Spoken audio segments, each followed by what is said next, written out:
அதாவது நம்முடைய கிரியில நம்ம பார்த்தோம்னா நம்ம பாவி, புரியுதுங்களா? தேவன் நம்முடைய கிரியை ஆண்டவர் என்ன பண்ணல, அதை முன் வைக்கல. கர்த்தர் சொல்றாரு, நான் உனக்காக எல்லாவற்றையும் செய்தேன், நான் உன்னை நீதிமான் ஆக்கியிருக்கிறேன், உன் பாவத்தை நான் சுமந்துட்டேன், நான் உன்னை நீதிமான் சொல்றேன். மற்ற மனுஷன் என்ன சொல்றான், பாவின்றான். இல்லைன்னா என்ன பண்றான், நாமளே பாவின்றோம். கர்த்தர் சொல்றாரு, நான் உன்னை நீதிமான் சொல்லும் போது நீ உன்னை பத்தி என்ன சொல்ற, அதான் மேட்ரு. உன்னை பாவின்னு சொன்னா கர்த்தருடைய வல்லமை உனக்கு இறங்கி ஒண்ணுமே செய்ய போறது இல்லை. இப்ப கர்த்தருடைய வார்த்தை உன்னிடத்துல வரும் பொழுது கர்த்தருடைய வார்த்தையை ஏற்றுக்கொள்ளணும். கர்த்தருடைய வார்த்தை சொல்லுகிறது, நான் உன்னை பரிசுத்தவனாய் மாற்றினேன். அப்போ நான் என்னுடைய பரிசுத்தத்தினால் அல்ல, தேவனுடைய பரிசுத்தத்தினால் பரிசுத்தவனானேன். நம்முடைய பரிசுத்தம் யார்? இயேசு. வேதம் சொல்லுகிறது, இயேசுவே என்னுடைய பரிசுத்தமாக இருக்கிறார். அந்த இயேசுவே என்னுடைய பரிசுத்தம் என்று நான் அதை ஏற்றுக்கொள்ளும் பொழுது பிதாவாகிய தேவன் அவ்வார்த்தையை கனமணுகிறார். ஆமென். இப்போ கர்த்தருடைய ஆசீர்வாதங்கள் உங்கள் வாழ்க்கையில இறங்க ஆரம்பித்து விடும். நீங்க அப்படி விசுவாசிக்காம உட்காந்துட்டு நான் என்ன செஞ்சிட்டு இருப்பேன் நோண்டிட்டு இருக்கிறது இல்லை. இதை நோண்ட இன்னும் நிறைய தவறுகள் செய்ய ஆரம்பித்து விடுவாய். நிறைய பாவங்களை நீ என்ன பண்ற, நோண்டி நோண்டி நோண்டி எடுக்கிற. நோண்டி எடுக்கும் பொழுது இப்போ தேவ ஆசீர்வாதம் வராது. இப்போ பிரமாணம் செயல்பட ஆரம்பிச்சிடும். என்ன பிரமாணம் செயல்படும்? நியாய பிரமாணம். நியாய பிரமாணம் செயல்பட்டா என்ன நடக்கும்? சாபம் தான். இன்னைக்கு அநேக கிறிஸ்தவர்கள் சாபத்தை அனுபவிக்கிறார்கள். காரணம் என்ன? சத்தியம் விளங்கலை. இவங்க இப்ப கிருபின் பிரமாணத்துக்கு கீழே வராம நியாய பிரமாணத்துக்குள்ளே போய் விடுறார்கள். தங்களை தாங்களே நோண்டி நோண்டி நோண்டி பார்த்து பார்த்து பார்த்து பழைய வாழ்க்கையை பார்த்து பார்த்து கர்த்தர் சொல்றாரு, பழைய வாழ்க்கையை கல்வாரி சிலுவையில ஒன்று பழைய வாழ்க்கையும் பழைய மனுஷனையும் எங்கே அடிச்சிட்டேன், என்னோடு சேர்ந்து. நீங்கள் பழைய மனிதர்களா புதிய மனிதர்களா? டவுட்டாக இருக்குதா? டவுட்டே இருக்க வேண்டாம். என்றால் வேதம் சொல்லுகிறது, உங்களுக்கு ஒரு ஜாதக புத்தகம் இருக்கு தெரியுமா? என்ன இவர் சொல்லுகிறார், ஜாதக புத்தகம் இருக்குது என்று? கிறிஸ்தவருக்கு ஜாதக புத்தகம் இருக்கிறதா? நான் அப்படி கேள்விப்பட்டது இல்லையே. நாங்கள் இதில் இருக்கும்போது எங்களுக்கு ஒரு ஜாதக புத்தகம் இருக்குது, எனக்கு தான் இருந்துச்சு. எல்லாம் எரிச்சு போட்டாச்சு. அந்த ஜாதக புத்தகத்தில் அவன் வாயில சொல்லி, ஏன்பா 2 வருஷம் நீ நல்லா இருப்பேன்னு சொன்னால் 2 வருஷம் ஏதோ கொஞ்சம் நல்லா இருக்கலாம், 4 வருஷத்தை நீ விளங்காமல் போவேன்னா 4 வருஷம் வரைக்கும் விளங்காமல் தான் போய் தொலையணும். என்றால் ஜாதகத்துக்கு பின்னாடி பிசாசு வேலை செய்யும். அவன் பார்த்து உனக்கு பிச்சை போட்டா நல்லா இருக்கலாம். அவன் பார்த்து நீ கொஞ்ச நாள் கஷ்டப்படணும் அப்படின்னா நீ கஷ்டப்படதான் ஆகணும். தேவபிள்ளைகளே, இப்போ கர்த்தர் சொல்கிறாரு, நான் உனக்கு ஒரு ஜாதக புத்தகம் எழுதியிருக்கிறேன். இதுதான், இதில் எல்லாமே உன்னை குறித்த நன்மையை தான் சொல்லியிருக்கிறேன். தீமைகள் இருந்தால் எப்படி தப்பிக்கலான்னு சொல்கிறேன், எப்படி வெளியே வரலாம், எப்படி ஜெயிக்கலாம் என்பதெல்லாம் நான் இதில் சொல்லியிருக்கிறேன். ஆகையால் ஜாதகத்தை குறித்த இதெல்லாம் என்ன பண்ணணும், தூக்கி எரிஞ்சிடணும். கைரேகை எங்கேயா உட்காந்து எதாவது நல்லா சொல்ல மாட்டான்னு இந்த ஆசைலாம் வந்துச்சுன்னா பார்த்துருந்துக்கோ, ஜாக்கிரதை. இந்த கைரேகை இந்த அது இதெல்லாம் தூக்கி எரிஞ்சிரு. கிட்ட வந்து ஏதாச்சும் ஒன்று கம்பு குச்சி வச்சு நீட்டிக்கிட்டே இருக்கும். முகத்தை பார்த்தா அப்படி இருக்குது, நிறையா ராங்காக ஓடிட்டு இருக்கோம். ஒரு முறை இருக்கும்போது ஒரு அம்மா வந்துட்டு, அப்பா உனக்கு லவ் மேரேஜ் தான்ப்பா இருக்குது, உனக்கு 2 பிள்ளைங்க இருக்கணுமே அப்படின்னுச்சு. போமா, கல்யாணமே இல்லை, நீ வேற. லவ் மேரேஜா? ஆனால் லவ் பண்ணுறேன், உண்மைதான். ஜீசஸை லவ் பண்ணுறேன். என்னை காட்டிலும் அவரும் என்னை ரொம்ப லவ் பண்ணுறாரு. உங்களை அதுக்கு மேலே லவ் பண்ணுறாரு. ஆமென். உங்களை என்னையும் உண்மையாக லவ் பண்ணுறவர் ஒருத்தர் தான். அவர் அன்பை நம்ம புரியாமல் என்ன பண்ணுறோம், ஒன் சைடில் ஓடிட்டு இருக்குது. ஜீசஸ் லவ் ஒன் சைடாக என்ன பண்ணிட்டு இருக்காரு, லவ் பண்ணிட்டே இருக்கிறாரு. நம்ம என்ன பண்ணுறோம், வேறு சைடு அடி அடி எதாவது கிடைக்குமா, நாக்க தொங்கப்பட்டு பார்த்துருங்க. இந்த நாய் மாதிரி போல நிப்பாடிடணும். ஜீசஸை லவ் பண்ணணும். I love you Jesus. So இந்த வார்த்தையை நிறைய பேருக்கு கெட்ட வார்த்தையாக தெரியுது. எந்த வார்த்தை? லவ். கெட்ட வார்த்தை இல்லை, நல்ல வார்த்தை. சொல்லுங்க, ஐ லவ் யூ ஜீசஸ். நான் உண்மை நேசிக்கிறேன், நானும் உண்மை நேசிக்கிறேன், நீங்கள் என்ன ரொம்ப நேசிக்கிறீங்க. சில பேர்லாம் பார்த்தோன்னா என்னை நேசிக்க யாருமே இல்லை, ஒவ்வொருத்தரும் நல்ல நட்பு அப்படி நேசிக்கிறாங்க. வேண்டாம். அதனால தான் ஆண்டுடைய அன்பை உணர முடிந்தது. ஆமென். மாம்சீக அன்பு வேண்டாம். ஏமாத்து, ஃப்ராடு, உன்னை ஏமாத்திருக்கிறான், இது தேவையா? அதெல்லாம் தூக்கி எரிஞ்சிடணும். எவ்வளோ ஏமாந்தாலும் சில பேருக்கு என்ன ஆகுது, இன்னும் புத்தி தெரியாது. என்ன தெரியாது? புத்தி தெரியாது. திருப்பி திருப்பி மைண்டு எங்கே தான் போகுது? தேவ பிள்ளைகளே, எவ்வளோ இது பண்ணாலும் புத்தி தெரியாமே எனக்கு இருக்குதில்ல. கர்த்தர் என்ன பண்ணுற, கொஞ்சம் பாடுறா, உனக்கு எல்லாத்தையும் நான் காமிச்சாலும் இன்னும் நீ என்ன பண்ண மாட்டேற, புரிஞ்சுக்கிற மாட்டியே, கொஞ்சம் வெளியே வா. சொல்லுங்க, வெளியே வந்துடுறேன். அந்த கெட்ட குமாரன் போய் என்ன பண்ணிட்டான், ஆஸ்திகளாம் விட்டு நல்லா தின்னு இதாகி பண்ணியோட போய் பண்ணியாக இருந்து, அதெல்லாம் இருந்ததெல்லாம் பிரச்சனை இல்லை, பரவாயில்ல. ஆனால் கடைசி வரைக்கும் புத்தி தெரியாமல் அதிலே இருந்தானா வாழ்க்கை போயிருக்கோம். கடைசி புத்தி தெளிஞ்சிச்சான். புத்தி தெளிந்து தகப்பனை நோக்கி ஓடி வந்தானா. ஆஹா, நம்ம முன்னாடி எப்படி வாழ்ந்தோம், எப்படி இருந்தோம், ஐஸ்வர்யமாக இருந்தோமே. இப்போ இதுகளோட பின்னி பிணைஞ்சு அசுத்தத்தோட இருந்து அசுத்தமான நட்புகளோடு இருந்துட்டு அசுத்தமாய் செலவு பண்ணி இப்போ தரித்திரமாகி விட்டேன். சில பேர்லாம் சொல்லுவாங்க, என்ன சொல்லுவாங்க, நீ செய்வினை வச்சு நான் கீழே இறங்கிட்டேன். இப்போ கர்த்தர் சொல்கிறாரு, நிறைய பேருக்கு செய்வினை இல்லை, உனக்கு நீயே செய்வினை பண்ணிட்ட. நீ ராங்காக இருக்கிற, ராங்காலால தான் உனக்கு எல்லாம் போச்சு. எல்லாம் செய்வினை ஆகாது, எல்லாம் தூக்கி செய்வினை ஆவி, அந்த ஆவி, இந்த ஆவி பேரில் போட்டுடுறோம். அந்த ஆவி பார்த்துக்கிட்டே இருக்குது, டேய் இதை வேணா செஞ்சேன், இதெல்லாம் நான் செய்யவே இல்லை, இதெல்லாம் நீ செஞ்சது, உண்மையாக ஒத்துக்கும். என்ன சொல்லுது, நீ பண்ணது. சில ஆவிகள் ஏதோ செய்யுது, ஆனால் மொத்தமாக அதான் செஞ்சிச்சுண்டா. இங்கே கர்த்தர் சொல்லிடுவார், டைரெக்டாக என்னன்றதை சொல்லிடுவார். ஆண்டவர் பேசிடுவார், என்ன என்ன எது எது என்னென்ன காரியம் என்பதை. தேவ பிள்ளைகளே, இன்னும் புத்தி தெரியாமல் இருக்கியா? இப்போ ஆண்டவர் என்ன பண்ணுறாரு, தண்ணி தொளிச்சு புத்தி தெரியும்படியா வசனம் என்ற தண்ணியும் மண்டையில் தொளிச்சிட்டாரு. இன்னும் திருந்துறனா போச்சு. கர்த்தர் சொல்கிறாரு, இப்போ எப்படி இருந்தாலும் பரவாயில்ல, என்கிட்ட வா, இப்போ உன்னை மறுபடியும் கழுவி உன்னை சுத்தப்படுத்துக்கிறேன். இப்போது நான் உன்னை நீதிமானாய் மாற்றி இருக்கிறேன். அல்லேலூயா. ஒருவனும் உன்னை குற்றம் சாட்ட முடியாது. நீ குற்றம் சாட்டினா தான் ஆகும். சொல்ல, என்னை ஒருவனும் குற்றம் சாட்ட முடியாது, குற்றம் சாட்ட முடியாது. ஹல்லேலூயா. அகல் தேவ பிள்ளைகளே, உன்னை புரிந்து கொள்ளுங்க. நமக்கு ஜாதக புத்தகம் தான் இருக்குது, என்னை பற்றி தெரிஞ்சுக்கிறணும். போ இதுக்குள்ளே போ, எனக்கு என்ன ஆண்டவர் கொடுத்துருக்கிறார், உள்ளே போங்க, நல்லா வந்துடுவீங்க. பார்த்துட்டிங்கன்னா நீங்கள் யாருன்றதை தெரிஞ்சுக்கிருவீங்க. என்றால் கர்த்தர் அவ்வளோ லவ் பண்ணி நம்ம மேலே ஆசீர்வாதத்தை எழுதி வச்சிருக்கிறாரு. எவன் இதை நம்பி ஆண்டவர்கிட்ட உட்காந்து ஜெபிச்சு கேட்குறானோ அவனுக்கு ஆண்டவர் சொல்லுவார், ஆமேன், நீ நம்பினது உண்மைதான், உனக்கு தப்பா எழுதுனே, நீ ஆசீர்வாதமாக இருப்பாய் அப்படின்னு கர்த்தருடைய வார்த்தை இங்கே சொல்லுது. அதை ஏற்றுக்கொண்டா என்ன ஆகுது, ஆமேன், ஆசீர்வாதமாக இருப்பேன்னு சொன்னானே உன் மண்டையில் கிண்டையில் இருக்கிற எல்லா தரித்திரம் ஒன்று விட்டு ஓடி போயிடும். ஆமேன் சொல்ல, என்னட்டு ஓடி போயிடும். வேற எந்த ஆவிகளும் உன் தரித்திரத்தை விரட்ட முடியாது. தேவனுடைய வார்த்தை விரட்டிடும். சில ஆவிகள் பேய்கள்லாம் அப்படியே தன்னை பெரியாள் மாதிரி காட்டும், ஒன்றும் கூட ஒன்றும் செய்ய முடியாது. தெரியுமா? ஆவியை காட்டிலும் நீ தான் பெரிய ஆவியே, அது புரிஞ்சுக்கணும். உனக்குள்ளே இருக்கிறது பவரான ஆவி. எவன் ஒருவன் இயேசுவை தன் வாழ்விலே சொந்த ரட்சா ஏற்றுக்கொண்டானோ அன்றைக்கே அவன் தேவ ஆவியிலே பிறக்கிறான்னு வேதம் சொல்வது. உள்ளே இருக்கிற அந்த ஆவி எந்த ஆவியில பிறக்குதான்? நீ எந்த வயிற்றுல பிறந்த?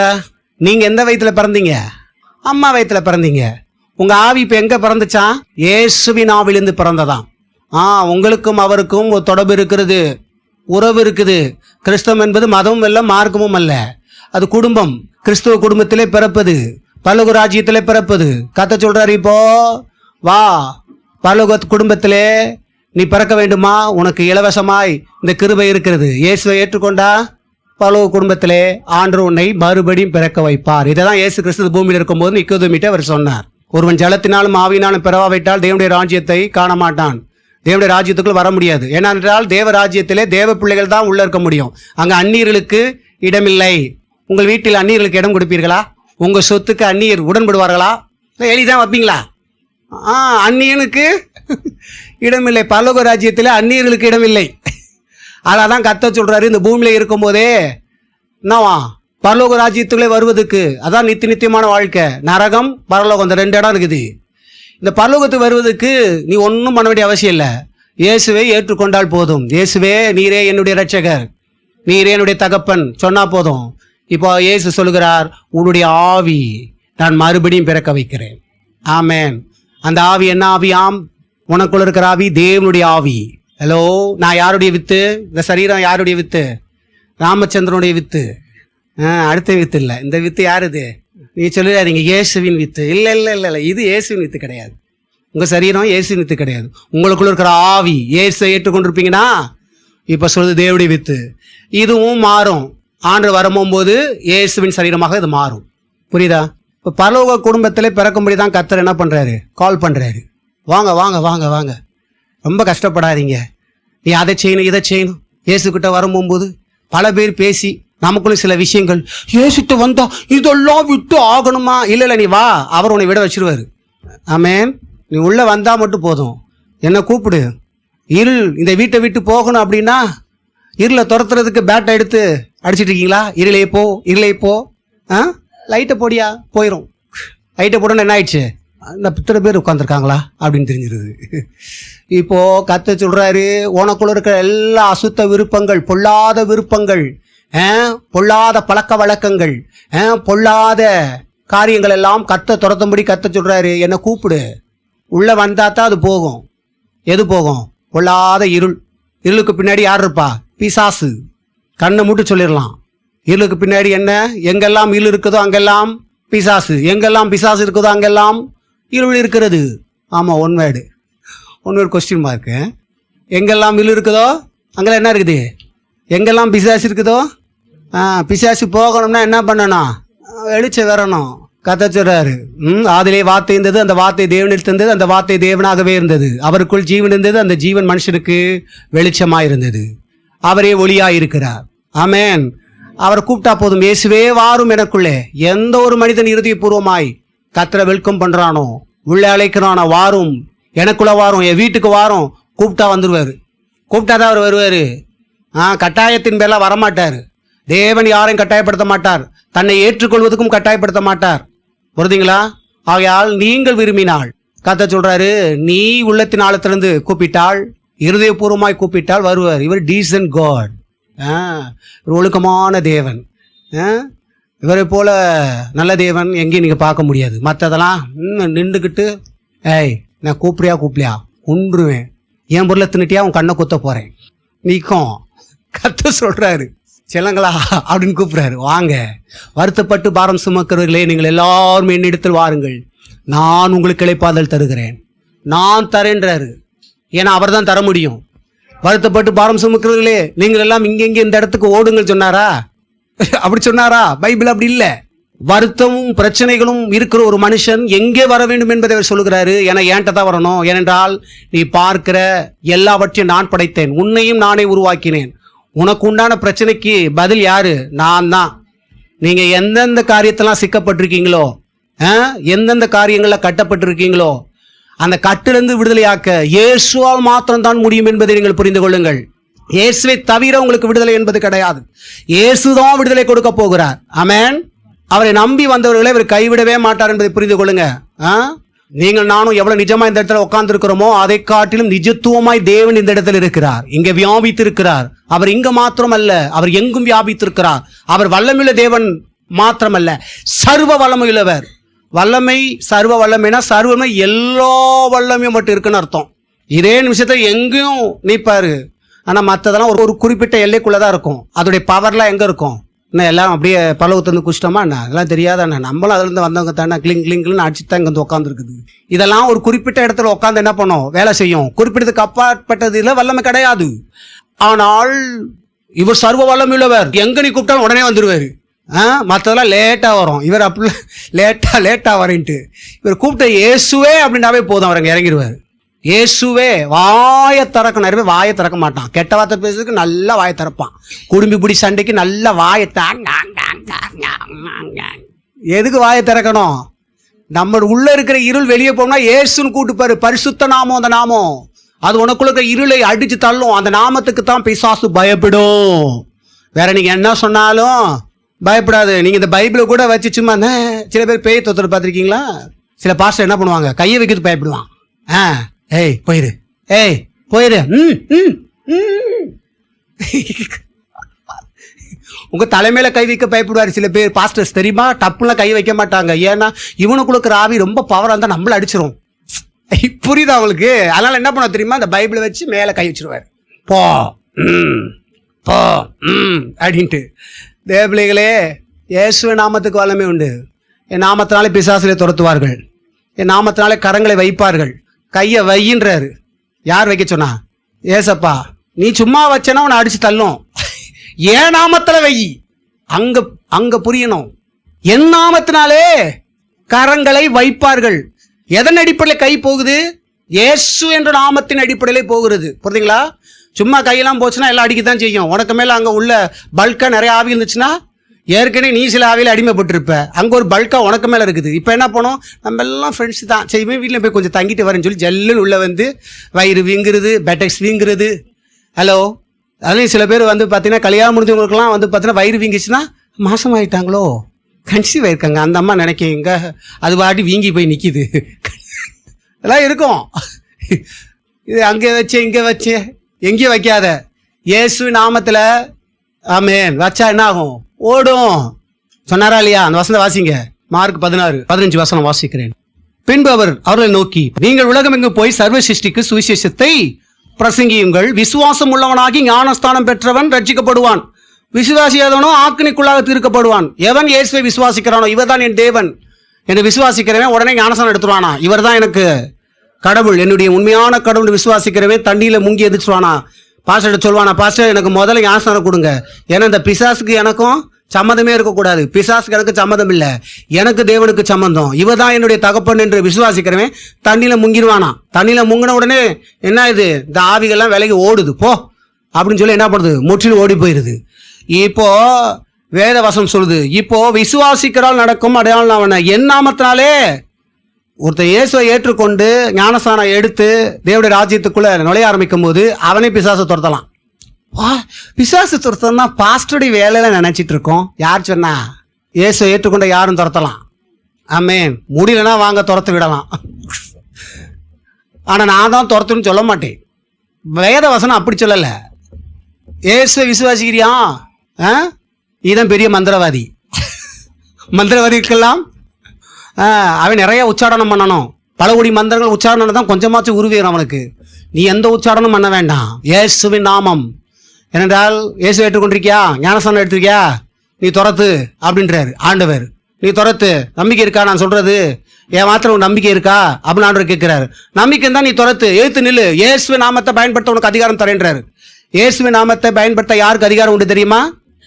உங்க அப்பா பேரை யூஸ் பண்ணுவதுக்கு யாருக்கு அதிகாரம் இருக்கு? மாம்சத்துல. மாம்சப்படியா உங்க அப்பாவுடைய பேரை யூஸ் பண்ண உங்களுக்கு உரிமை இருக்கு. அந்நியனுக்கெல்லாம் இங்க இடம் கிடையாது. தயவு செய்து நீங்கள் அந்நியர்களாகவே இருந்து விடாதீர்கள். நீங்கள் அந்நியர்களாக இருக்கிறது கூட பிரச்சனை. இப்போ ஆண்டவர் சொல்றாரு, நீ வந்துட்டேன்னா உனக்கு பிரச்சனை கிடையாது. அந்நியனா இருக்கியா? பரவாயில்ல, வந்து என்னை ஏற்றுக்கொள். குடும்பத்துக்குள்ள வாழ்றாரு. குடும்பத்துக்குள்ள நுழ. ஏன்னா குடும்பத்துடைய சொத்து பத்துக்கெல்லாம் உனக்கு பழிக்கணும் அப்படின்னா தேவனுடைய பரலோக ஆசீர்வாதங்கள், தேவனுடைய ஆசீர்வாதங்கள் வாழ்விலே பழிக்க வேண்டும் என்றால் இப்போ உள்ள வந்துரு, உள்ள நுழ, உள்ளவா, ஏற்றுக்கொள், போ, முங்குன்றாரு. இப்ப கத்த சொல்றாரு, என் நாமத்தை பயன்படுத்துன்றாரு. எதெல்லாம் உன்னை துரத்துதோ இப்ப நீ துரத்தி அடிப்ப. ஆமென். ஒரு காலத்துல பாத்தீங்கன்னா பேய்களுக்கெல்லாம் பயந்துட்டு இருந்தோம். சின்ன பிள்ளைந்தே இந்த பேய் பிசாசம் கொஞ்சம் பயங்கரமா இருக்கும். என் வாழ்க்கையிலையும் பேய் நிறைய வேலை செஞ்சிருச்சு. அங்கே சின்ன பிள்ளை இருக்கும்போது எங்கள் அக்கா நாங்களாம் பார்த்தீங்கன்னா இந்த கடைக்கு போகும்போது பெரிய இருட்டாக இருக்கும். ஓயாமல் கடைக்கு போக சொல்லிக்கிட்டே இருப்பாங்க. மொத்தமாக சொல்ல மாட்டாங்க.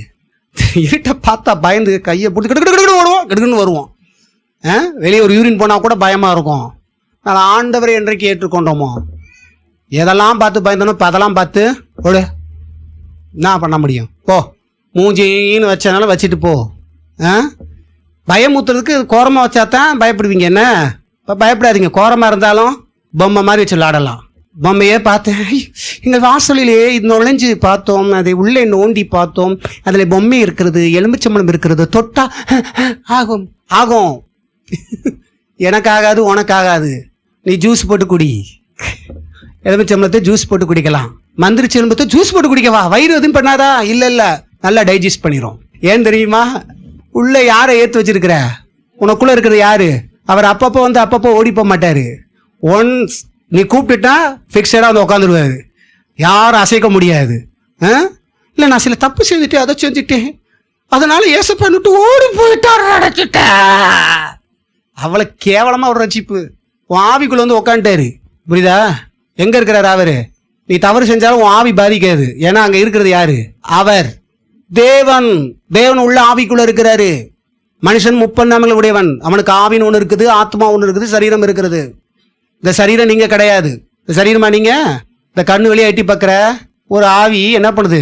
கண்ணு வழியா எட்டி பார்க்குது, காது வழியா நான் பேசுற வார்த்தையை கேட்குது. உள்ள இருக்கிற ஆவி தான் நீங்க.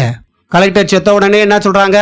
கலெக்டரை தூக்கி போடுன்னு சொல்றது இல்ல, டெட் பாடியை தூக்கி போடுங்க. கலெக்டர் எங்க போனார்? எங்கேயோ போயிருக்கிறார்.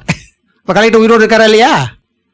அதே போலதான் நீங்க உள்ள இருக்கீங்க. பாத்தீங்கன்னா அந்த ஆவி, இந்த ஆவியில தான் தேவன் வாசம் செய்கிறார். இந்த ஆவிக்குள்ள தான் கர்த்தர் இருக்கிறார் என்பதை புரிந்து கொள்ளுங்க. நீங்க ஏதோ ஒரு தவறு செஞ்சிட்டீங்க, அது தவறு பெருசு இல்லை அப்படிலாம் நான் சொல்லலை. தவறு தான், பாவம் தான். ஏதோ செஞ்சதுனால இயேசு ஓடி போகலை. இயேசு உள்ள வந்ததே உன்னை பாவத்திலிருந்து ரட்சிக்க, உன் பாவ எண்ணங்கள், பாவ ஆசைகள். நிறையா பேருக்கு பொல்லாத ஆசை இருக்குது. இன்றைக்கெல்லாம் வேற ஆசைகள் மாறி போச்சு. இப்போ உங்களுக்கே நல்லா தெரியும் எப்படிலாம் இருக்குது பாவங்கள். பெண்ணுக்கு பெண்ணு, ஆணுக்கு ஆணு, அந்த காலத்துல இருந்து இருக்குது. இந்த பெருகி போச்சு, நிறையா விதவிதமாலாம் நடக்குது இப்போ எல்லா காரியங்களும். இப்போ கர்த்தர் சொல்றாரு, இதெல்லாம் ஆசைகள் தான் உன்னை நீயே விடுதலையாக முடியாது, உன்னை ரட்சிக்க முடியாது. அது ஒன்றை பிடிச்சிட்டு இருக்குது. இப்போ நீ தொட போனா அது என்ன பண்ணிச்சு? பாம்பு அப்படியே தொட போனேன், தொப்புன்னு கொத்திருச்சு. ஆமா, தொட போனோன்னு என்ன தொப்புன்னு கொத்திரும். பாவம் பாம்பை போலதான். நான் பாம்பிட்ட விளையாடிட்டு வருகிறேன். விளையாடு, திடீர்னு என்ன ஆயிரும்? தொப்புன்னு போட்டுரும் மண்டையில. பாம்போட விளையாட வேண்டாம், விளையாடுறதுக்கு உங்களுக்கு வேற பொருளே இல்லையா? அதே போல பாவத்தோட விளையாடாதீங்க. பாவம்னா பாவம் தான். நான் அது பரிசுத்தம் சொல்லல, தப்பு தான். ஆனால் நீ செய்த சில தவறுனாலே ஆண்டவர் விட்டு ஓடி போறது இல்லை. புரியுதுங்களா? தேவன் உனக்குள்ளதான் இருக்கிறாரு. ஆனா அவர்கிட்ட போய் நீ திரும்பும் போது, ஆண்டவரே இந்த பாவவாசனை விடுதலை கொடுங்கன்னு சொல்லும் போது கர்த்தர் விடுதலையாக்குவார். உன்னை நீயே விடுதலையாக்க முடியாது. ஒருத்தனம் சிறைக்குள்ள போட்டோம், வெளியே வானா எங்கிட்டு வருது? இப்போ வெளியே வரணும்னா ஒருத்தருடைய உதவி தேவை. அவர் திறந்தனா நீ பாடு அழகா வரலாம். கர்த்தர் சொல்றாரு, நீ ஒரு சிறைக்குள்ள இருக்கிற, சிறையிலேருந்து நீயே வெளியே வரணும்னு சொல்லி இப்படி என்னன்னா கை காலெல்லாம் வீங்கிக்கிறோம், ரத்தம் ஒழுகும். ஒன்றும் பண்ண வேண்டாம், உதவிய நாடு, கொஞ்சம் திறந்து விடுங்க. அதே போலதான் இயேசு தரும்போது, கர்த்தாவே பாவம் இன்னும் சிறையிலிருந்து என்னை வெளியே கொண்டு வாங்க. இதுதான் இப்போ என் வாழ்க்கையை அழிச்சிருச்சு. மனுஷன் என்ன விதைக்கிறானோ அதை அறுப்பான் என்பதை புரிந்து கொள்ளுங்க. நீங்கள் அனுபவிக்கிற ஒவ்வொரு காரியங்களும் நீங்க ஏதோ ஒன்று விதைச்சதை தான் இப்போ அனுபவிக்கிறீங்க. இப்போ இதுலேருந்து வெளியே வரணும்னா இயேசுவை சார்ந்து கொள்ளணும். அவர் தான் என்ன பண்ணுவார்? உங்களை பின்னாடி வருகிற எல்லா பாவங்களிலிருந்து உங்களை விடுதலையாக்குவார். வாசிப்போம் ஆதியாகமம் 4:7. நீ நன்மை செய்தால் மேன்மை இல்லையோ? நீ நன்மை செய்யாதிருந்தால் பாவம் வாசற்படியில் படுத்திருக்கும், அவன் ஆசீர்வதிப்பை பற்றி இருக்கும், நீ அவனை ஆண்டு கொள்வாய் என்றார். ஆபேலு காயின் 2 பேர் காணிக்கை கொண்டு வராங்க, நல்லாவே தெரியும்.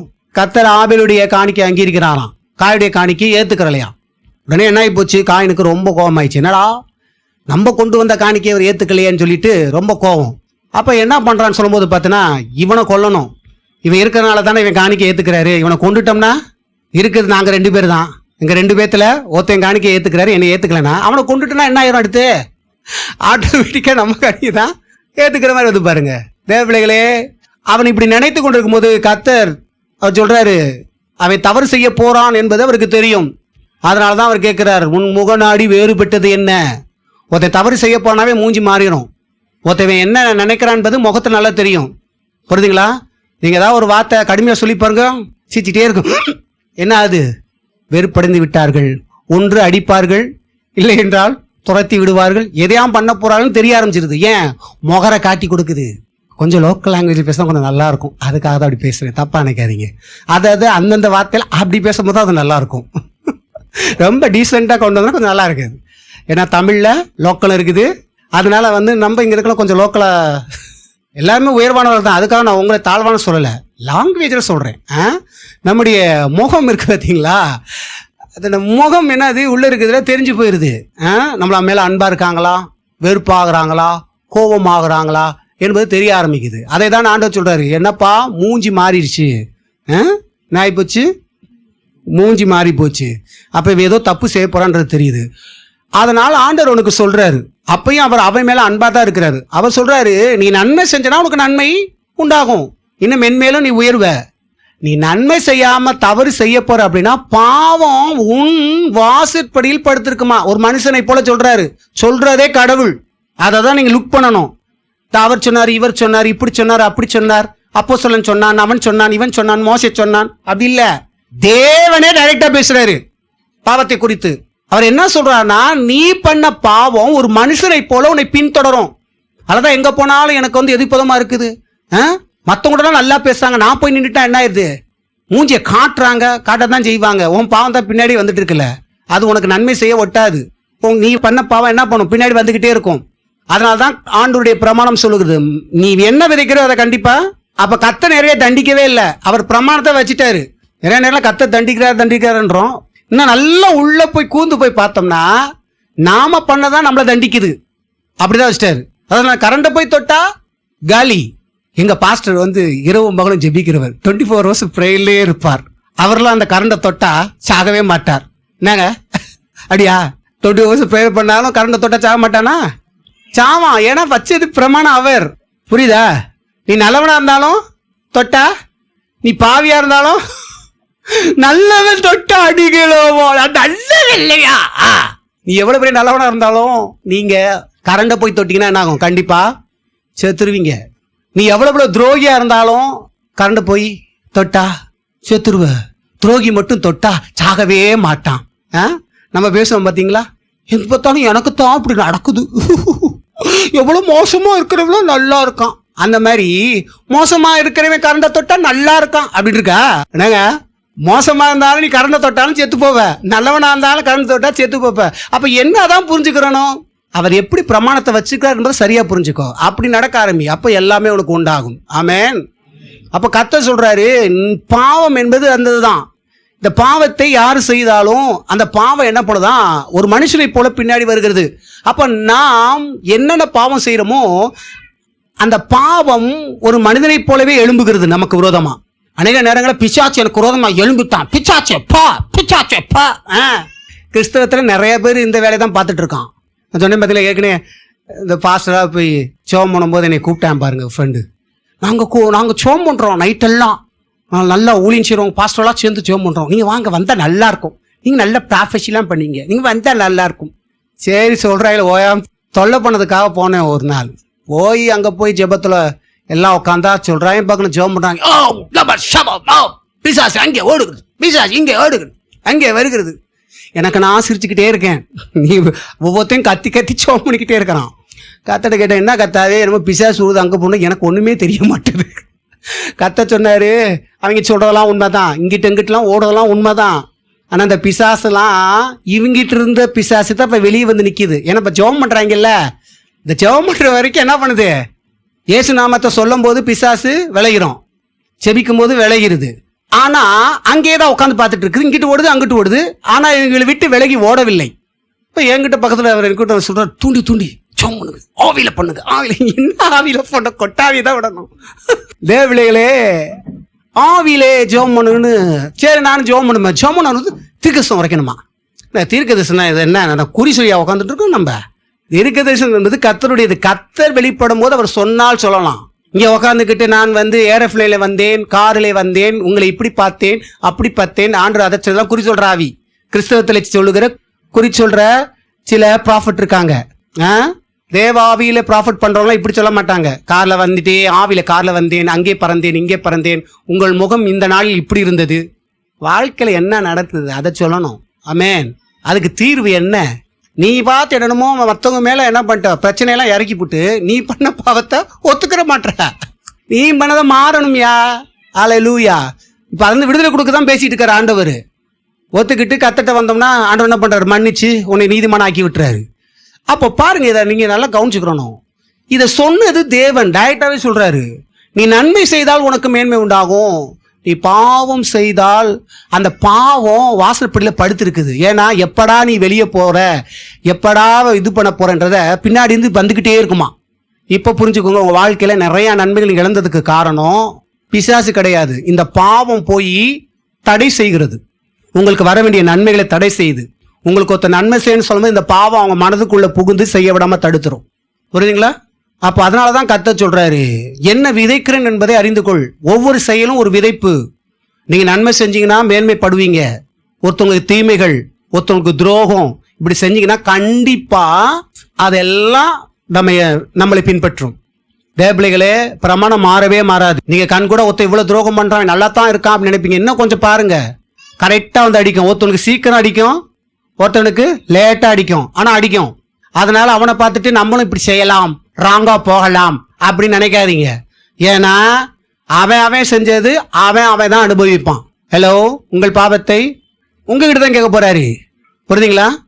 ஆகையால் நம்முடைய வாழ்க்கைக்கு நாம தான் அதிகாரி என்று கர்த்தர் சொல்றாரு. இப்ப தேவன் சொல்றாரு, இப்படி செஞ்சா அப்படி போகும், அப்படி செய்யக்கூடாது என்பதுக்காக தான் அவர் உபதேசம் பண்றாரு. அன்னைக்கு அவர் உபதேசம் பண்ணிட்டார். அவர் பாருங்க, தேவபிள்ளைகளை இன்றைக்கு உங்களுக்கு ஆண்டவரை சொல்லுகிறார். ஆகையால் தேவனுடைய வழிகளை வரும்படியாய் உங்களுடைய வாழ்க்கையை முழுமையை ஒப்படையுங்கள். பொல்லாத வழிகளுக்கு நேராய் நீங்கள் போவீர்கள் என்றால் அதை ஸ்டாப் பண்ணுங்க. அதான் அந்த பூமியில இயேசு கிறிஸ்து வரும்போதே பிரசங்கமே எங்க பார்த்தாலும் அவர் என்னதான் பிரசங்கம் பண்ணார், மனம் திரும்புங்கள், மனம் திரும்புங்கள், மனம் திரும்புங்கள். என்ன மனம் திரும்புதல்? மனம் பிளஸ் திருப்பு, மனதை திருப்பு. மனது எங்கெல்லாம் திருப்பி வச்சிருக்கிற, பாவத்துக்கு நேரா, அசுத்தத்துக்கு நேரா, அசுத்த காடுகள் நேரா உன் மனது போயிட்டு இருக்கு பத்தியா? இப்ப அந்த மனதை என் பக்கம் திருப்புன்றாரு. புரியுதுங்களா? இப்படி திரும்பி ஓடிக்கிட்டு இருந்த, ஆப்போசிட்டா போயிட்டு இருந்த, இப்ப என் பக்கம் திரும்பு. நீங்க மனதை என் பக்கம் திரும்பு, ஆசீர்வாதத்துக்கு நேராக திரும்பு, நல்வாழ்வுக்கு நேராக திரும்பு. அப்போ இயேசு கிறிஸ்து மாத்திரமே உங்கள் வாழ்விலே நல்வாழ்வு கொடுக்க முடியும். வாசிப்போம் யோவான் 3:16. தேவன் தம்முடைய ஒரே பேரான குமாரனை விசுவாசிக்கிற எவனோ அவன் கெட்டு போகாமல் நித்திய ஜீவனை அடையும்படிக்கு அவரை தந்தலி இவ்வளவா உலகத்தில் அன்பு கூர்ந்தார். நீங்க கெட்டு போகணும் என்பது தேவ சித்தம் இல்ல. நம்மளே கெடுத்துக்கிட்டு இருக்கோம் நம்முடைய வாழ்க்கையில. கர்த்தர் சொல்றாரு, நீ கெட்டு போக கூடாது என்பதுக்காக தான் குமாரன் அனுப்பியிருக்கிறாரு. ஒருவேளை கெட்டு போயிட்ட, இனினா நான் என் வாழ்க்கையில நல்லது நடக்குமா, நான் செத்தாதான் நல்லா இருக்கும், என் வாழ்க்கையே வெறுத்து போச்சு அப்படின்னு நினைக்காதீங்க. உங்களுக்கு இன்னும் ஆண்டவர்கிட்ட தயவு இருக்குது. அவர் சொல்றாரு, இல்லை உனக்கு வாழ்வு இருக்கு.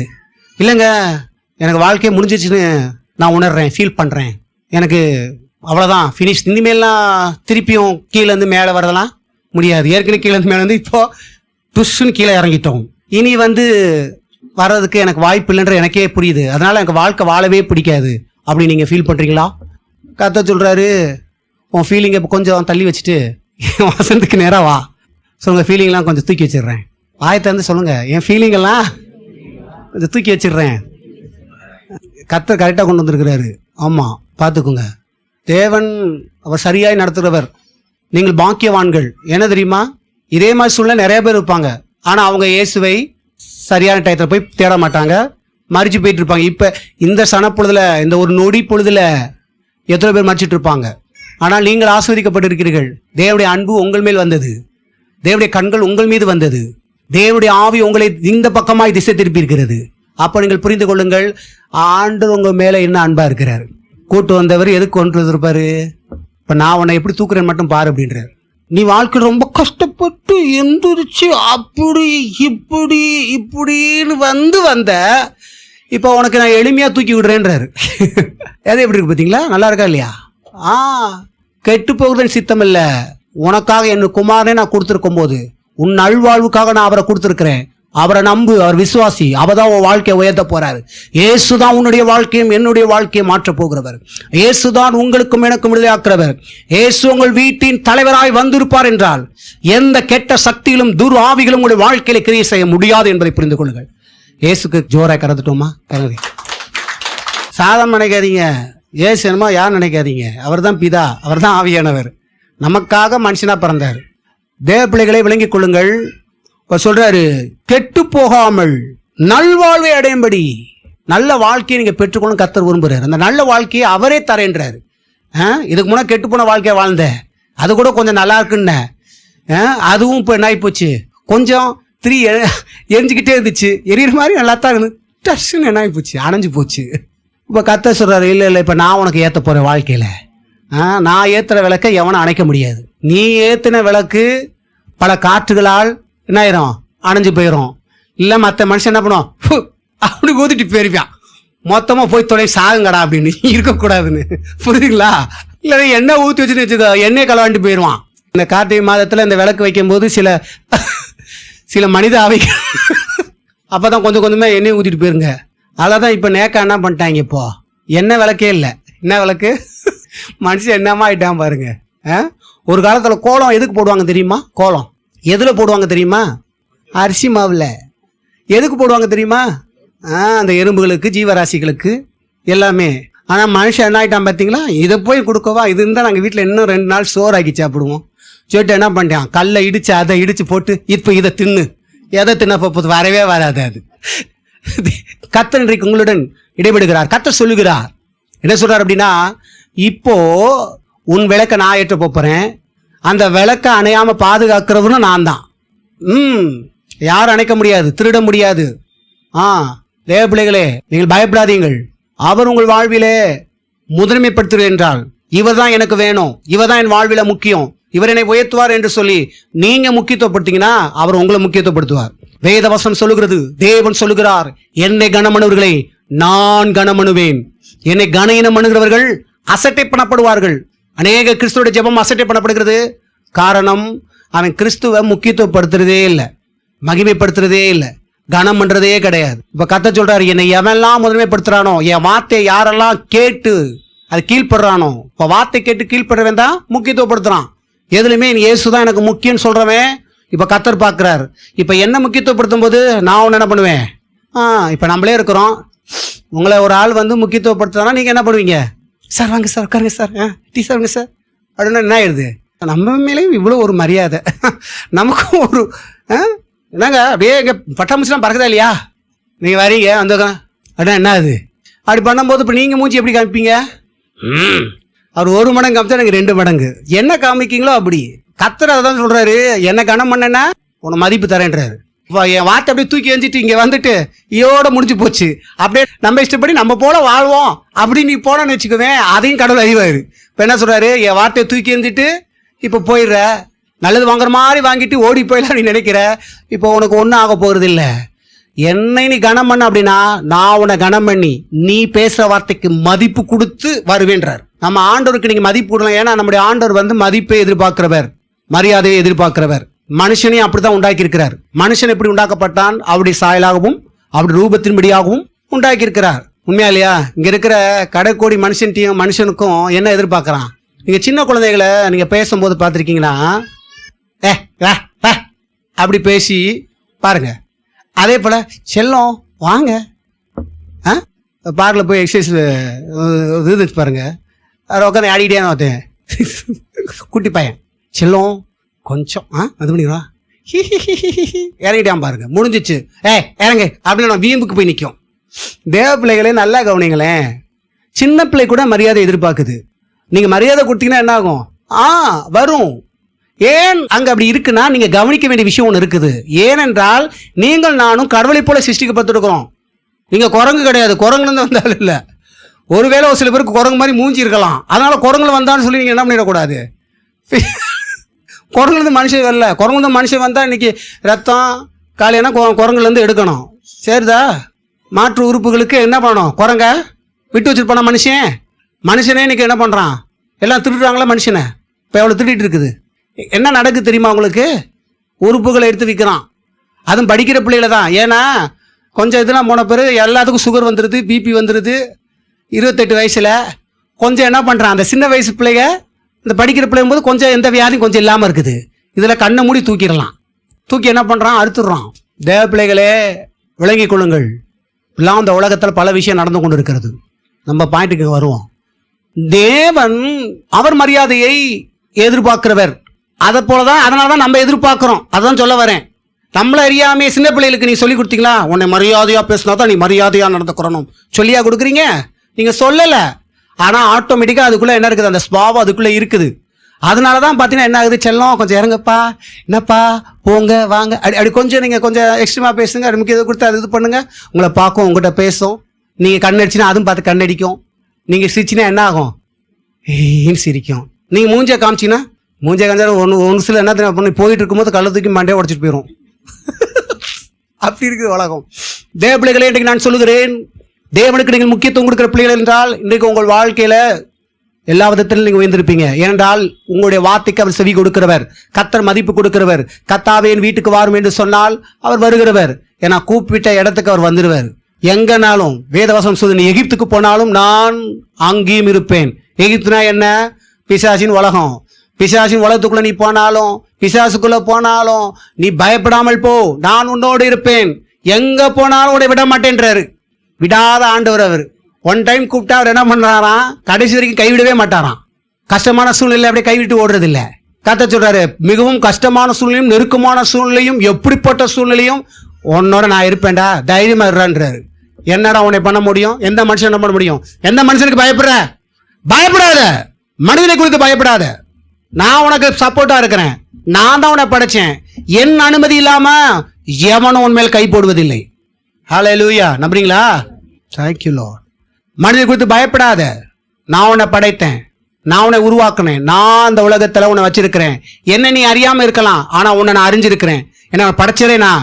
என்ன நீ இப்பதான் அறிஞ்சிருப்ப, ஆனா உன்னை முன்னாடியே நான் அறிஞ்சிருக்கிறேன். உனக்கு குடும்பம், உனக்கு எல்லாம் கொடுத்தது நான் தான். பிள்ளைகள் எல்லாம் தேவன். இந்த உலகத்தில் இருக்கிற எல்லா மனிதர்களும் எல்லாம் பெற்றிருக்கிறதெல்லாம் கர்த்தராலே. அவர்கள் கடவுளை அறியாம இருக்கலாம், எல்லாம் விளங்கிக்கோங்க. ஆனால் அவர் அறிந்து வைத்திருக்கிறார். நீ யாரு, என்ன கோத்திரம், என்ன எல்லாமே அவருக்கு தெரியும். உன் கையில எத்தனை விரல் இருக்குது, என்ன ரேகை இருக்குது, ரேகை இருக்கா, அழிஞ்சு போச்சா, சொட்டையா சொட்டையிலையா, மண்டல எத்தனை முடிகள், ஒரு நாளைக்கு எவ்வளவு விழுகுது, எல்லாவற்றையும் கர்த்தர் கணக்கில் வைத்திருக்கிறார் என்று வேதம் சொல்லுகிறது. அப்படிப்பட்ட தேவன் உங்களை மறப்பாரோ? அப்படிப்பட்ட தேவன், அவ்வளவும் அறிந்து வைத்த தேவன் குறிப்பிட்ட நபரை மட்டும் கூப்பிடுறாரு. எப்படி பார்த்தீங்களா? இது எப்படி இத்தனை பேருக்கு நம்மளை மட்டும் எப்படி எப்படி இப்படி கேட்க எனக்கு பைத்தியமா இருக்கும். ஆனா ஒன்னே ஒண்ணுதான் பதில். அதுல என்ன தெரியுமா? கிருபை. யாரு மேல கிருபை வருதோ அதான் பாட்டு பாடுறாங்க. கிருபை கிருபை கிருபை கிருபை கிருபை கிருபை கிருபை கிருபை. நான் அல்ல, என் பலன் இல்ல, என் தாளந்து இல்ல, எல்லாம் கிருபை. நான் நிறைய படிச்சதுனால ஆண்டவனை கூப்பிட்டுட்டார். நான் நிறைய பணம் வச்சுக்கனாலும் என்னை கூப்பிட்டார். அதனாலதான் சில நேரம் வந்து பார்த்தீங்கன்னா சில பேர் கீழே போன பிறகு தான் கூப்பிடுவார். ஏன் தெரியுமா? சில பேர் வந்து பணம் வச்சிருந்து கூப்பிடும் போது கூப்பிட்டோம்னா, நானும் பணம் வச்சிருக்கனால கடவுளுக்கு ஏதாவது செய்வேன்றக்காக கடவுள் என்னை கூப்பிட்டுருக்காரு அப்படிடுமா. டேய், நான் அதுக்காக உனக்கு கூப்பிடல, கீழே வந்துட்டியா, நான் தான் உனக்கு எல்லாத்தையும் தருகிறவர் என்பதை நீ இப்ப புரிஞ்சுக்கிறதுக்கு நான் செய்வேன்னு. எப்படி பார்த்தீங்களா? ஓங்கி கையை தட்டுங்க ஜோரா ஆண்டவருக்கு. ஹலோ. சில பேர்லாம் சொல்றாங்க, இவர் செய்ய மாட்டாரோ, அவர் தர மாட்டார், நான் தர மாட்டார், அவர் செய்ய மாட்டார், இவர் பிடிச்சிருக்காரு, அவர் பிடிச்சிருக்காரு. சில பேர் பாஸ்டர் மேலே போராட போடுவாங்க. பார்த்துருக்கீங்களா? நானும் விசுவாசியா இருக்கும்போது அதான், பாஸ்டர் இப்படி வச்சிருக்கிறார், பாஸ்டர் வச்சிருக்கிறார். பாஸ்டர் இருக்க, அவர் விசுவாசிக்கிற கொடுக்குறாரு. இப்போ நீ ஏன் தரித்தனா இருக்குன்னு நினைக்கிற? ஒன்னே உயர்த்த அவர் வல்லமையுள்ளவர். ஆமென். ஒன்ன புரிஞ்சுக்கோங்க, எவன்டா தருவான்றதெல்லாம் கெட்ட புத்தி. தூக்கி எறிஞ்சிட்டு நான் 4 பேத்துக்கு கொடுக்கணும் அப்படின்னு நீங்க வேண்டாதான் கடவுள் உயர்த்துவார். இங்கெல்லாம் எல்லாத்தையும் மாத்திருவோம். புரியுதுங்களா? பிச்சை எடுக்கிற வாழ்க்கை உங்களுக்கு வேணுமா? பிச்சை கொடுக்குற வாழ்க்கை உங்களுக்கு வேணுமா? பிச்சைக்காரனா இருக்குன்னு விரும்புறியா, ஐஸ்வரனா இருக்குன்னு விரும்புறியா? சொன்ன நான் கொடுக்குறவனா. சில பேர் பணம் வச்சிரு பிச்சைக்காரனா இருப்பான் தெரியுமா?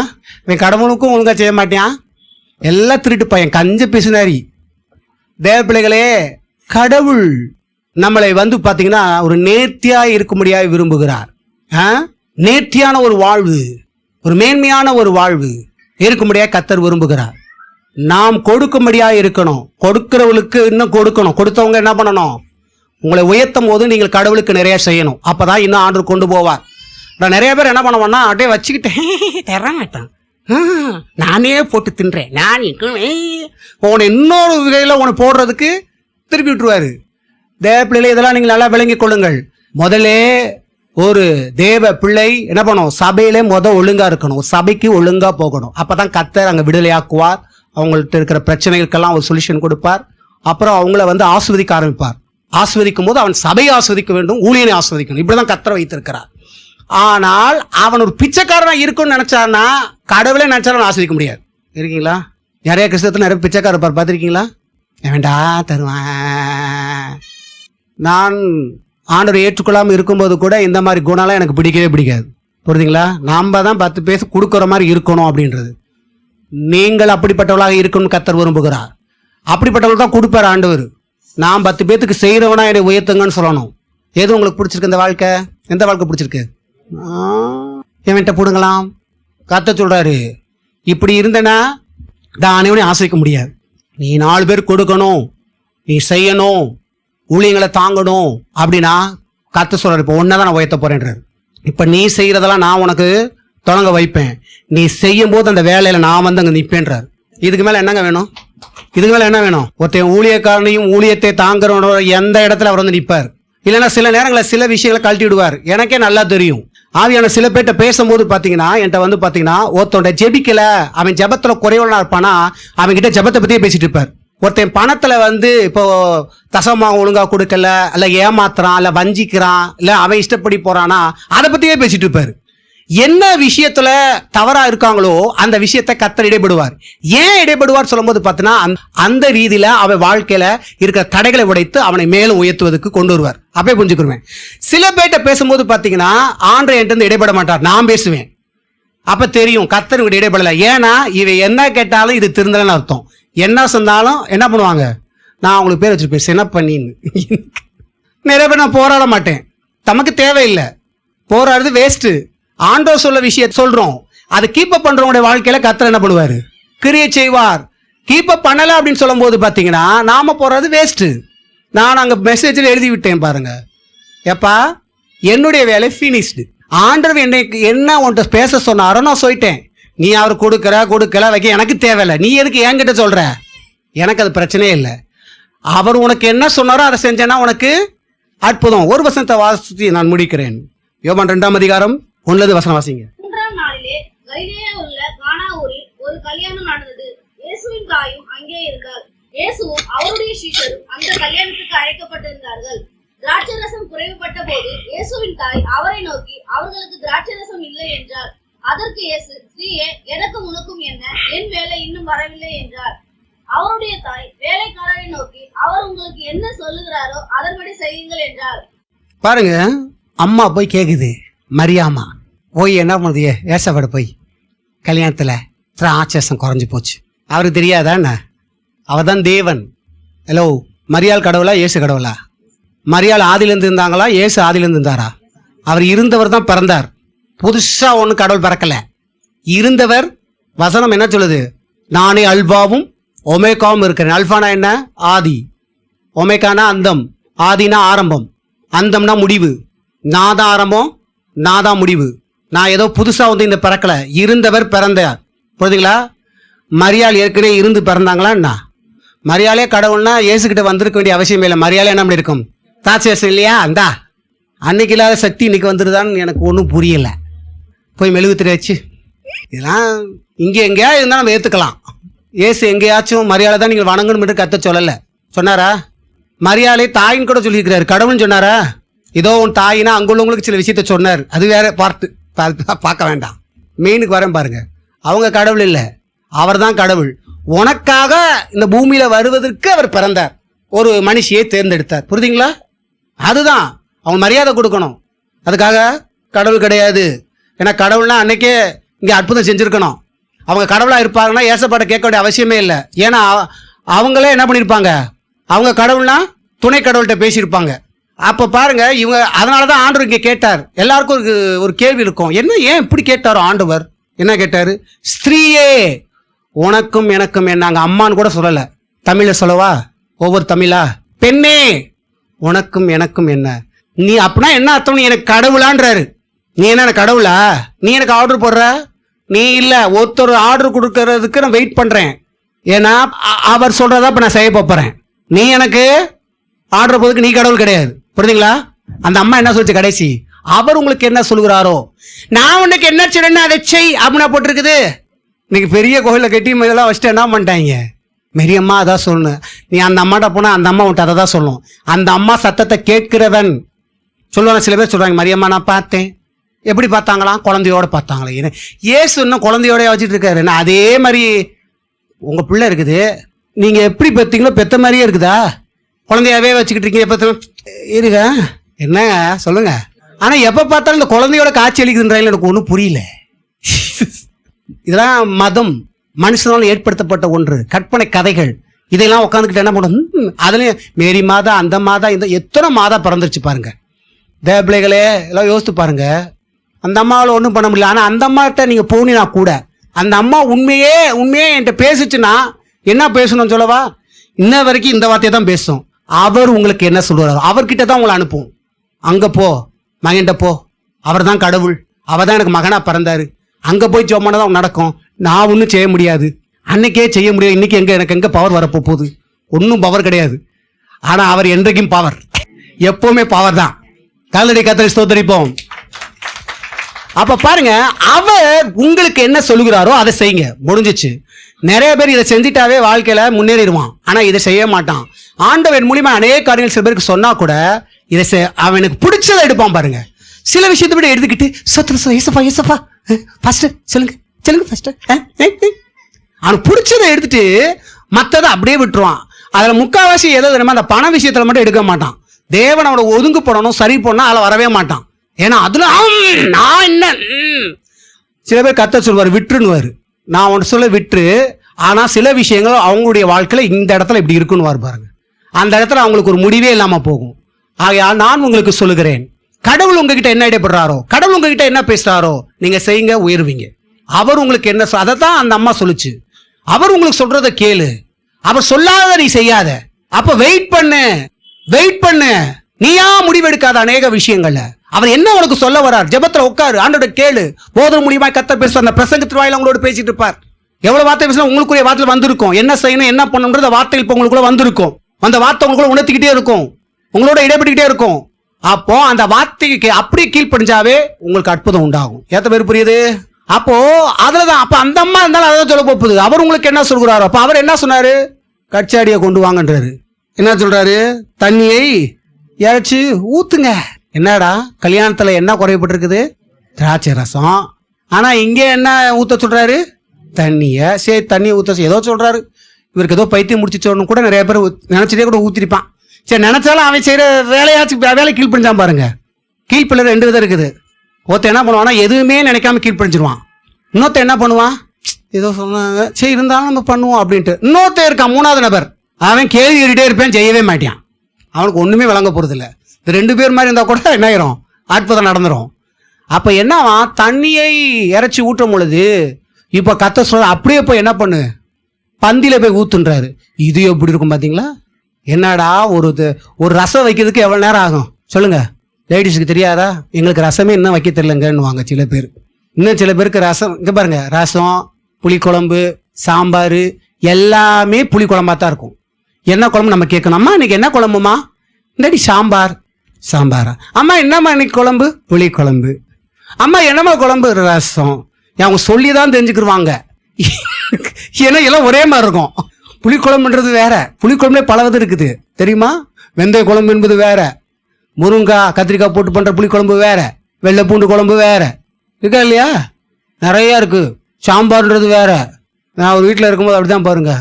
அந்த அம்மா எது வச்சாலும் ஒரே குழம்பா இருக்கும். நான் அவங்ககிட்ட கேட்பேன், இது என்ன குழம்பு சிஸ்டர் சொல்லுங்க. கேட்டுத்தானே தெரிஞ்சிருக்கணும். அப்பதான் நான் பார்த்தேன், இது இப்படி பண்ணக்கூடாது. எல்லாவற்றையும் கற்றுக் கொடுத்தோம் பாருங்க. இப்போ குழம்பே மாத்திட்டாங்க. ஏன்னா எங்க வீட்டில் எல்லாமே பார்க்கும் போதே என்ன பண்றாங்கன்றது ஃபிக்ஸட். ஸோ அந்த டேஸ்ட்லாம் டிஃப்ரெண்டா இருக்கும் எல்லாமே. அதனால சில பேருக்கு எல்லாம் சொல்லி கொடுக்குறோம்.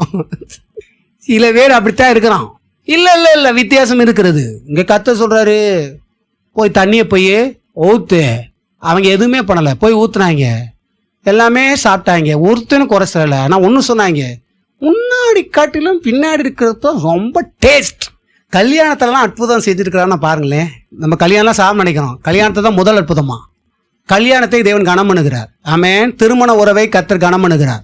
கர்த்தர் மிகவும் நல்லவர். தவறான உறவை தான் கர்த்தர் என்ன பண்றாரு? வெறுக்கிறார். அப்போ திருமண உறவுல கூட ஒரு பஞ்சம் வந்துச்சுன்னா கர்த்தர் என்ன பண்றாரு? அற்புதம் செய்கிறார். ஒரு அம்மா அப்படிதான் பாருங்க, கல்யாண விஷயம் கர்த்தர் பேசி தான் வைத்தார். பணம் இல்லை. நான் சொன்னேன், கர்த்தர் உனக்கு மாப்பிள்ளை கொடுத்துருமா, பணம்லாம் வந்துருமான்னு. விசுவாசி கொடுத்தவர் தரமாட்டாரா? விசுவாசிமான்னு. என்ன நிலைமை இல்லையா? எல்லாமே வந்துருச்சு பணம். ஏன் தெரியுமா? இன்னும் திருமணத்துல அற்புதம் செய்யறவர் அவர். நீ என் பொண்ணை எப்படி இப்பதான் நல்லா கட்டி கொடுக்க போறீங்க. இப்பதான் நல்ல மாப்பிள்ள வர போகுது. கத்த சொல்ற நல்லா கட்டி கொடுப்ப, பயப்படாத. இல்ல எல்லாம் போச்சு, இல்ல வரும் பாரு. ஆமென். இல்லாதவளை இருக்கிற போல் அழைக்கிற தெய்வம் நம்முடைய தெய்வம். உன் வாழ்க்கையில எல்லாம் வரும். கர்த்தர் உங்களை உயர்த்துவார், கர்த்தர் உங்களை மேன்மைப்படுத்துவார். மனுஷனை சார்ந்து கொள்ளாதீங்க, கர்த்தரை சார்ந்து கொள்ளுங்க. முழங்கால் படிட்டு குடும்பமாய் ஜெபம் பண்ணுங்க, குடும்பமாய் கை கோத்து ஜெபம் பண்ணுங்க. குடும்பத்தை கர்த்தர் ரொம்ப விரும்புகிறார், நல்லா விளைக்குங்க. வேதாகமத்துல கணவர் மனைவி, புரியுங்களா? அவங்க கணவர் அவங்க மனைவி. நான் சொல்ல புரியுதா? கணவர் என்ன அடுத்தேன் கனவு அடுத்தேன் மனைவி, அப்படி அப்படி இல்ல. ஒரிஜினல் டூப்ளிகேட் சொல்லல. ஒரிஜினல் கணவன் மனைவி. வாழ்க்கையில பிரச்சனைனா 2 பேர் கை கோத்து முழங்கால் போயிட்டு ஜெபம் பண்ணி பாருங்க, பவரான ஜெபம். கர்த்தர் அந்த இடத்துல இறங்கி அவர் அற்புதம் செஞ்சாயிருவார். தனிப்பணிதனுடைய ஜெபத்தை காட்டிலும் கணவர் மனைவி 2 பேர் பண்றாங்க பாத்தீங்கன்னா, அந்த ஜெபம் அது மிகவும் வல்லமையானது. அதுக்காக நாங்களா தனியா இருக்கிறோம், எங்க ஜெபம் வல்லமையா சொல்றீங்களா பாஸ்டர்? இல்ல வல்லமையானதான். இருந்தாலும் அவங்க குடும்பத்துல பாவம் பிரச்சனைகள் இருக்கும்ல. ஸோ அந்த காரியத்துக்கு நான் சிரிக்கிறீங்க, ஆனால் உண்மை அதுதான். உங்கள் வாழ்க்கையில் ஒரு குறைவு, என் வாழ்க்கையில் பண திண்டாட்டத்தில் இருக்கிறேன், ஏதோ திண்டாட்டத்தில் இருக்கீங்களா, இல்லை பிரச்சனை இருக்கீங்களா, கட்டில் இருக்கீங்களோ, 2 பேர் கையை கோத்து இயேசுவை கூப்பிடுங்க, உடனே இறங்கி வருவார். அதுலேயும் பார்த்தீங்கன்னா கண்ணீரோடு கூப்பிட்டீங்கன்னா அவ்வளோதான். எதுவுமே அவர் வைராக்கியமாக இறங்கி வருவார். உங்களுக்காக வைராக்கியம் பரட்டி இறங்கி வருவார். உங்ககிட்ட எதையும் அணுக விடாமல் பார்ப்பார். சாதமே நீராதிங்க அவரை, புரியுதுங்களா? எவ்வளோக்கு உருக்கமாக நீங்கள் ஜெபம் பண்ணுறீங்களோ அந்த ஜெபம் பவராக இருக்கும். உங்களுடைய ஜெபம் பவரான ஜெபம்னா எப்படின்னா, நீங்க உருக்கமாய் உண்மையாய் முழங்கால் படிட்டு இயேசுவை நோக்கி கூப்பிட்டு ஜெபிங்க. ஒரு மனுஷத்தை எப்படி பேசுனா, நான் இயேசுப்பட்ட எப்படி ஜெபிக்க, எனக்கு என்ன மாதிரி பாயிண்ட் சொல்லுங்க, 1 2 3 4. இப்பெல்லாம் தேவையில்லை. 1 2 3 பாயிண்ட்டை போட்டு நான் சொல்கிறேன் உனக்கு எது பவரான ஜெபம். பாயிண்ட் கிடையாது. நீ உண்மையான ஒரு நண்பரோடைய ஒரு மனைவியோட நீ பேசும்போது ஒளிவு மறைவில்லாமல் பேசுவ பற்றியா, அப்படி தான் அவன்கிட்ட பேசணும். அதுதான் பவரான ஜெபம். ஒளிவு மறைவு இல்லாமல் சின்ன விஷயத்த கூட நீ அவன்கிட்ட ஷேர் பண்ணலாம். இதெல்லாம் பண்ணலாமா, கடல்ட்டு இதெல்லாம் பேசலாமா, கடல்ட்டு இப்படிலாம் கேட்கலாமா, எல்லாத்தையும் கேள. அதான் அவர் விரும்புகிறாரு. நீ கேட்காதனால தான் பிரச்சனையே. இப்போ நீ எதெல்லாம் சொல்லலையோ அங்கெல்லாம் நீ பிரச்சனை வைப்ப.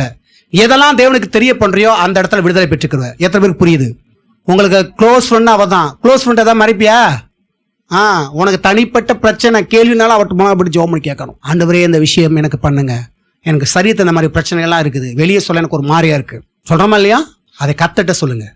கத்தட்ட எதனா அசிங்கம் இல்லையா? ஒரு சிஸ்டர் பார்த்தீங்கன்னா ஆண்டவர் ப்ராஃபிட்டிக்கலாக பேச ஆரம்பித்தார். அவங்களுக்கு உதிரப்போக்கு போய்கிட்டே இருந்தது. அதை சொல்கிறதுக்கு அவங்களுக்கு ஒரு இது. அது மட்டும் இல்லை, உதிரப்போக்கு நம்ம போகலாமா, தீட்டு இல்லையா? இது என்ன மதமா என்னண்ணா? நீங்கள் அதில் இருந்ததுனால அப்படிலாம் உங்களுக்கு என்ன இருக்கும்? அவர் தாயா படைச்சாரு, அவருக்கு என்னையா தீட்டு? உங்கள் பிள்ளை உங்களுக்கு தீட்டாகுமா? உங்கள் பிள்ளை எவ்வளோ அசிங்கம் பண்ணாலும் அது தீட்டாகுமா? தீட்டுன்னு உதவி தள்ளுவீங்களா? ஏசு அப்படிப்பட்டவர். அவர் சொல்கிறாரு அவருக்கு அது தீட்டுலாம் இல்லை, என்ன மட்டும் தீட்டா இல்லாமல் இருந்தால் ரைட்டு. இது இப்படி என்ற பற்றி எதுவும் தீட்டுன்றாரு, எனக்கு தீட்டா தெரியுதுன்றாரு. என்கிட்ட வா, நான் தான் உனக்கு. சொன்னேன் கத்தரை போகும்போது இல்லை எனக்கு இதுதான் அப்படி இப்படி நாங்கள் பாருங்கள். இதை நீங்கள் சொன்னீங்கன்னா ஜோமனா ஆண்டு அற்புத சொத்து தருவார். நீங்கள் இதெல்லாம் நினைக்கலாம், வரலாம், எப்படி இருந்தாலும் நீங்கள் வந்து தான் ஆகணும், வாங்க சபைக்குன்னு. பாருங்க, அவங்களுக்கு அதிகப்படியாய் போக ஆரம்பிக்கும் போது ஜெபிச்ச உடனே அற்புதம் நடந்தது. உடனே ஆண்டவர் அற்புதம் செஞ்சார். என்ன பண்ணுவீங்க? அதை சொல்லாமல் இருந்தால் எவ்வளோ ரத்தவுக்கு போய்கிட்டே இருந்தால் என்ன இருக்கும் அவங்களுக்கு? நம்ம ஆண்டவருமே ரொம்ப சூப்பரான காட். அவர் போல இது கிட்ட வராத, கோடு போட்டிருக்கேன் வந்துடாத அப்படிலாம் அவர் சொல்ல மாட்டார். வா செல்லணுவார். அம்மே இதுக்கு மேலே என்ன வேணும்? ஃப்ரெண்டா? அவர் ஃப்ரெண்டு. லவ்வர் வேணுமா? அவர் தான் உனக்கு லவ்வரு. உனக்கு அவர் எப்படிப்பட்டவராக விரும்புறியோ கொஞ்சம் எல்லாருக்கும் அவர் தான் உனக்கு எல்லாம்.